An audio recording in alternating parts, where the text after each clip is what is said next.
À la recherche de l'essentiel. Le livre des vivants. De la part de Jésus de Nazareth. Quand le Fils de l'homme viendra-t-il? À partir de comme l'éclair resplendit et brille soudain d'un bout à l'autre de l'horizon, ainsi serez-vous éblouis par la venue du Fils de l'homme quand il surgira.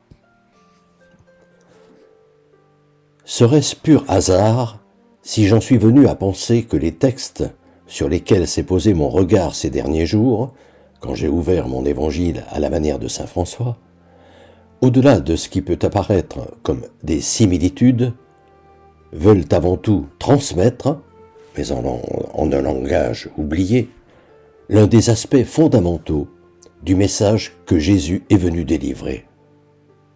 Voici ces textes. Tenez-vous prêts.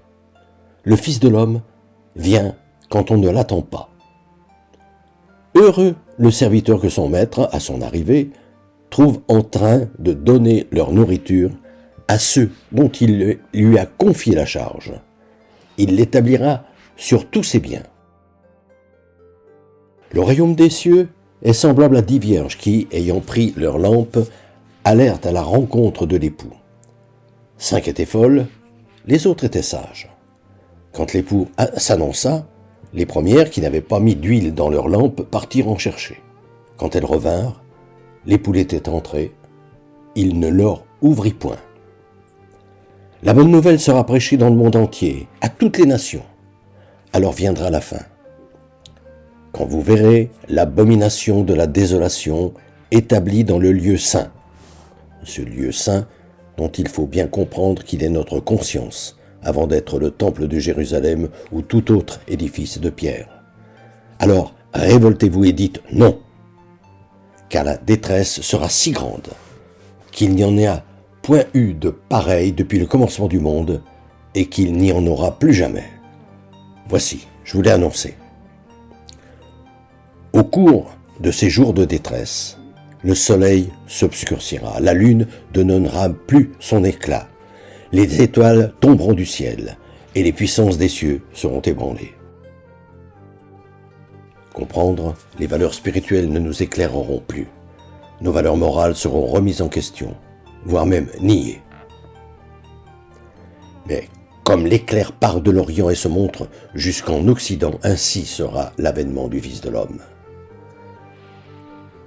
Soyez semblables à des serviteurs qui attendent que leur maître revienne des noces afin de lui ouvrir dès qu'il arrivera et frappera.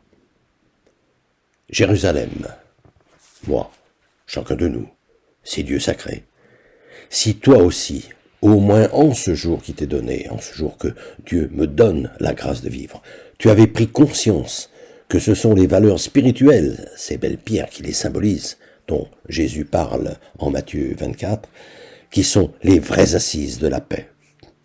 Mais maintenant, elles sont devenues cachées à tes yeux. Les jours sont venus. Tes ennemis t'environnent de tranchées, t'enferment et te serrent de toutes parts. Ils te détruisent, parce que tu n'as pas connu le temps où tu fus visité. Comme ses disciples lui faisaient remarquer la beauté des constructions du temple, Jésus leur dit « Il n'en restera pas pierre sur pierre, tout sera renversé. » Le Fils de l'homme s'en va, mais malheur à celui qui le fait arrêter. Les valeurs spirituelles que rejettent les entrepreneurs, ce sont ces pierres sur lesquelles tout devrait reposer. Le royaume de Dieu ne vient pas de manière à frapper les regards, il est au milieu de vous. Le jour où le Fils de l'homme paraîtra, ne regardez pas en arrière, ne retournez pas à ce qui vous attache à ce monde.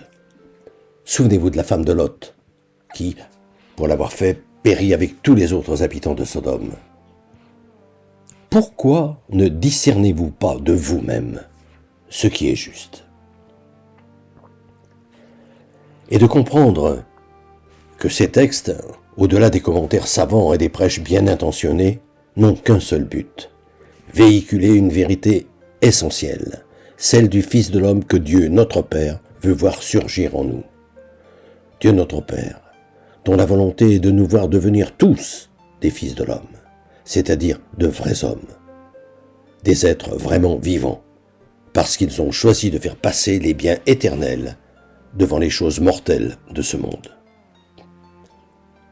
Dieu notre Père qui nous demande de nous tenir prêts, c'est-à-dire de nous préparer à dire « présent » quand le Fils de l'homme frappera à notre porte, ce jour, à l'heure que nous n'attendons pas. Car si nous laissons passer cette occasion unique de devenir ce pourquoi Dieu nous a créés, alors malheur à nous. Nous nous en mordrons les doigts éternellement. À la semaine prochaine. Fraternellement.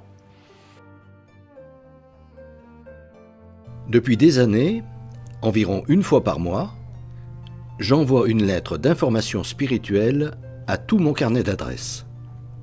Le thème du moment est, depuis janvier 2019, être chrétien, ça veut dire quoi ? Si ce sujet vous intéresse, n'hésitez pas à me transmettre votre mail en vous contentant d'indiquer auditeur YouTube, vos noms et prénoms et éventuellement votre numéro de téléphone si vous souhaitez me parler.